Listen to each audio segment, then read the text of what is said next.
नमस्कार, मैं वंदना ठाकुर और आप देख रहे हैं एचबीसी न्यूज 18। स्वागत है आपका हमारी खास पेशकश में। क्या कहता है भारत, माला कंठी नैया, कौन है नया खिवैया।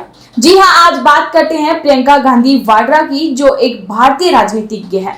वे वर्तमान में अखिल भारतीय कांग्रेस कमेटी की राष्ट्रीय महासचिव तथा पूर्वी उत्तर प्रदेश की प्रभारी हैं। वे गांधी नेहरू परिवार से हैं और फिरोज गांधी तथा इंदिरा गांधी की पोती हैं। प्रियंका गांधी आजकल हाथों में माला तो कभी संगम में नैया चलाती नजर आ रही हैं। आखिर क्या है राज, आइए जानते हैं।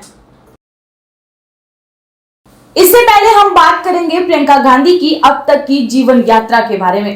प्रियंका वाड्रा की भूमिका को राजनीति में विरोधाभास के तौर पर देखा जाता है। हालांकि उत्तर प्रदेश में कांग्रेस पार्टी के लिए लगातार चुनाव प्रचार के दौरान इन्होंने राजनीति में कम रुचि लेने की बात कही। अगर बात करें 1999 के चुनाव अभियान के दौरान बीबीसी के लिए एक साक्षात्कार में उन्होंने कहा, मेरे दिमाग में यह बात बिल्कुल स्पष्ट है कि राजनीति शक्तिशाली नहीं है, बल्कि जनता अधिक महत्वपूर्ण है और मैं उनकी सेवा राजनीति से बाहर रहकर भी कर सकती हूँ। तथापि उनके औपचारिक राजनीति में जाने का प्रश्न परेशानी युक्त लगता है। मैं यह बात हजारों बार दोहरा चुकी हूँ कि मैं राजनीति में जाने की इच्छुक नहीं हूँ। हालांकि उन्होंने अपनी मां और भाई के निर्वाचन क्षेत्रों रायबरेली और अमेठी में नियमित रूप से दौरा किया और जहां उन्होंने लोगों से सीधा संवाद ही स्थापित नहीं किया वरन इसका आनंद भी लिया। वह निर्वाचन क्षेत्र में एक लोकप्रिय व्यक्तित्व है। अपनी चारों तरफ अपार जनता को आकर्षित करने में सफल भी हैं। अमेठी में प्रत्येक चुनाव के समय एक लोकप्रिय नारा है, अमेठी का डंका बिटिया प्रियंका।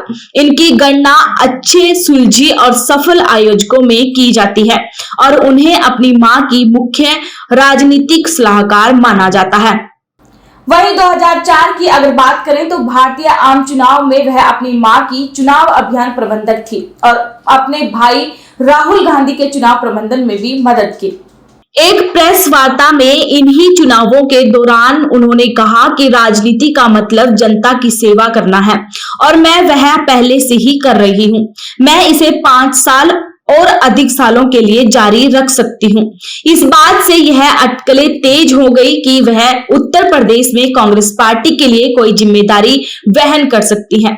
बीबीसी की हिंदी रेडियो सेवा के एक साक्षात्कार में भी श्रीलंका में युद्ध का उल्लेख किया और टिप्पणी की, तुम्हारे आतंकवादी बनने में केवल तुम जिम्मेदार नहीं हो बल्कि तुम्हारी पद्धति जिम्मेदार है जो तुम्हें एक आतंकवादी बनाती है। राजनीति के क्षेत्र में तो प्रियंका हमेशा सुर्खियों में नजर आती ही हैं। वहीं हाथरस कांड, इलाहाबाद, उन्नाव में हुए कांड में भी प्रियंका ने लोगों के साथ व्यक्तिगत रूप से मिलकर उनके न्याय के लिए मांग की। कांग्रेस की राष्ट्रीय महासचिव प्रियंका गांधी ने राहुल गांधी के साथ हाथरस कांड में पीड़ित परिवारों से करीब 1 घंटे मुलाकात की और उनकी इस न्याय की लड़ाई में पूरा सहयोग देने का आश्वासन दिया। मुलाकात के बाद प्रियंका गांधी ने पीड़ित परिवार की मांगों और प्रश्नों को फेसबुक पर शेयर किया और मांग की कि सुप्रीम कोर्ट के जरिए पूरे मामले की न्यायिक जांच हो। इससे पहले प्रियंका गांधी ने कहा था कि पीड़ित परिवार को जब तक न्याय नहीं मिल जाता हमारी लड़ाई जारी रहेगी। जहां जहां अन्याय होगा हम वहां जाएंगे। प्रियंका गांधी ने दावा किया कि परिवार इस घटना की न्यायिक जांच और जिला मजिस्ट्रेट पर कार्रवाई चाहता है। प्रियंका गांधी ने पीड़ित परिवार को भी सुरक्षा देने की मांग की थी। प्रियंका गांधी ने पीड़ित परिवार की मांगों और प्रश्नों को शेयर करते हुए लिखा था कि उनकी मांग है कि हाथरस डीएम को सस्पेंड कर किसी बड़े पद पर न लगाया जाए। हमारी बेटी के शव को बगैर हमसे पूछे पेट्रोल से क्यों जलाया गया? हमें बार बार गुमराह किया गया, धमकाया क्यों जा रहा है?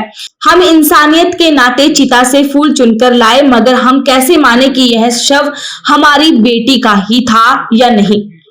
वहीं कांग्रेस महासचिव प्रियंका गांधी ने उन्नाव रेप केस मामले में लखनऊ की लड़कियों के हस्ताक्षर अभियान में भी हिस्सा लेने की सराहना की थी। प्रियंका गांधी ने ट्वीट कर बताया था कि लखनऊ की लड़कियां भारी संख्या में उन्नाव की बेटी को न्याय दिलाने के लिए हस्ताक्षर अभियान में हिस्सा लेंगी। ताजा जानकारी के मुताबिक आजकल चर्चा में किसान आंदोलन में भी प्रियंका गांधी किसानों के समर्थन में नजर आ रही हैं। प्रियंका ने कहा, आपका साथ नहीं छोड़ूंगी, मेरी जान मेरा धर्म है आप। प्रियंका गांधी ने बिजनौर में पीएम पर भी निशाना साधते हुए किसान पंचायत में कहा कि ये आपके लिए कुछ नहीं करने वाले हैं। पीएम अमेरिका जा सकते हैं, चीन जा सकते हैं, पाक जा सकते हैं, अपने घर से 3 किलोमीटर दूर किसानों से मिलने का वक्त नहीं। कांग्रेस महासचिव प्रियंका गांधी वाड्रा ने कृषि कानून मामले में पीएम नरेंद्र मोदी और बीजेपी के नेतृत्व वाली एनडीए सरकार पर करारा प्रहार किया है। बिजनौर में सोमवार को किसान पंचायत को संबोधित करते हुए प्रियंका ने कहा, आपने अब तक खूब भाषण और शायरी सुनी, मैं यहाँ भाषण देने नहीं आई, बातचीत करने आई हूँ। आप हमें बनाते हैं, हमें खड़े करने वाले भी आप हैं। हमारे और आपके बीच भरोसे का रिश्ता है। उन्होंने कहा, मोदी जी को 2 बार क्यों जिताया? इसलिए कि आपके लिए काम करेंगे। पहला चुनाव हुआ, रोजगार की बात हुई, व्यापारी को बढ़ाने की बात हुई। फिर अगला चुनाव आया, किसान और बेरोजगारी की बात की। आय दुगना करेंगे। असलियत यह है कि उनके राज में कुछ नहीं हुआ। कमाई दोगुनी हुई, गन्ने का दाम बढ़ाया। यूपी के किसान का बकाया 10,000 करोड़ है। ये ऐसे पीएम है कि आपका बकाया पूरा नहीं किया। अपने भ्रमण के लिए 2 हवाई जहाज खरीदे। 16,000 करोड़ जहाज की कीमत है, जबकि 15,000 करोड़ में देश के पूरे किसान का गन्ना, किसान का पैसा लौटा सकते थे। 20,000 करोड़ का संसद भवन है, किसान के लिए 15,000 करोड़ नहीं है। यही सरकार की नीयत है जो भगवान का सौदा करता है। इंसान की कीमत क्या जाने जो गन्ने की कीमत नहीं दे सकता, वो जान की कीमत क्या जाने सर्दी से किसान गर्मी की तैयारी कर रहे हैं। लगातार प्रियंका गांधी विपक्ष पर तंज कसते या फिर कभी हाथों में माला पहने नैया चलाती नजर आ रही हैं। जी हां, प्रियंका गांधी प्रयागराज के संगम पर नैया चलाती हुई नजर आई। इससे पहले सहारनपुर के चिलकाना में हुई किसान पंचायत को उन्होंने संबोधित किया।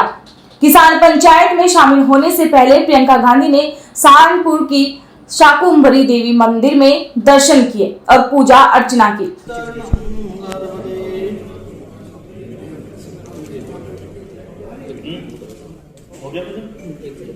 आपको बता दें कि जब प्रियंका देहरादून एयरपोर्ट से बाहर निकली थी, उनके हाथ में रुद्राक्ष की माला भी नजर आई और फिर उसके बाद संगम में नाव चलाना।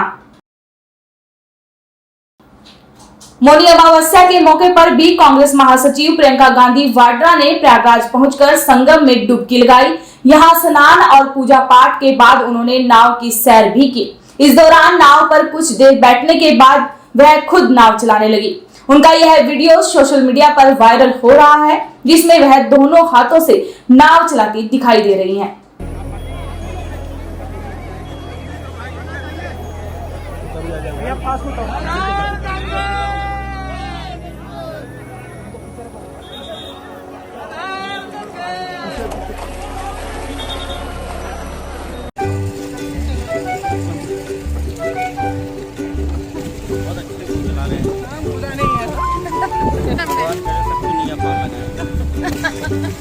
देखिए वो भी आशीर्वाद के साथ राज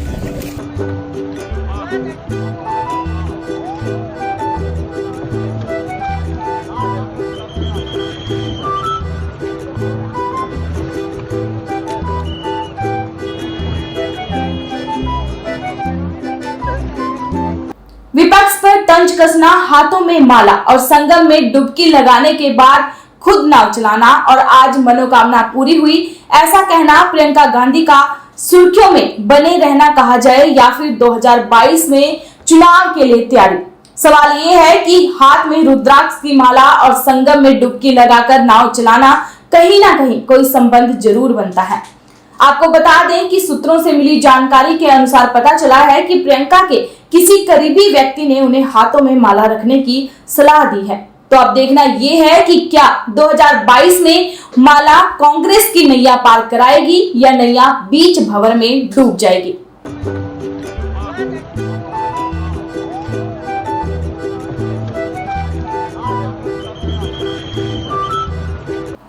आज के लिए सिर्फ इतना ही। कल फिर मिलेंगे एक नई पेशकश के साथ। नमस्कार।